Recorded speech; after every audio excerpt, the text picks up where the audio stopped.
let me show you how we can do superscript text in Google Docs.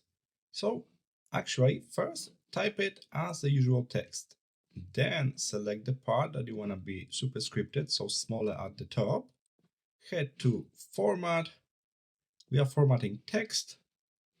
And we got all of the formatting options: bold, italic, underline, but also subscript. That's the small one at the bottom, but we need a superscript today. That's the one that will be here at the top.